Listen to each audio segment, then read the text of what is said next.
Growing up is being sensible. Growing up is it's when you reach that time where you have to make a sensible decision. I can't bear people that, you know, will say, that's not very sensible, is it? No, it's fine. I think that there's a big misconception about growing up. I think a lot of people feel that to grow up they're meant to, you know, they're meant to suddenly know all the answers. Knowing that you know less than you thought you did. And that sounds all very negative, but I think that's a good thing because it means you've got all this exciting stuff that you can still find out. It's mostly figuring out who you are, and I don't think you ever really stop. And it's not easy, and it never stops. I think it's a bit of a myth that you think you're going to get to a certain point in your life and then feel sort of like, well, that's sorted.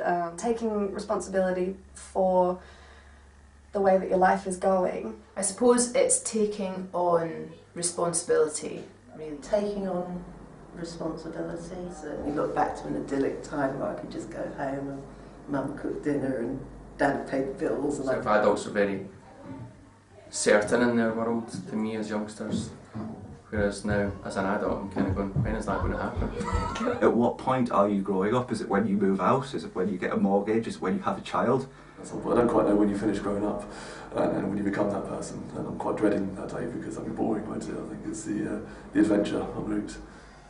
Growing up's for boring people, really. I think you've always got to retain an element of being that excited child. So growing up's for people that still haven't got some dreams left, I suppose.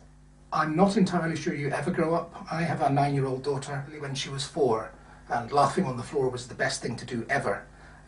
Perhaps we shouldn't all grow up. I don't think you should ever grow up. I think if you grow up, then it's time to die. I think you should never grow up.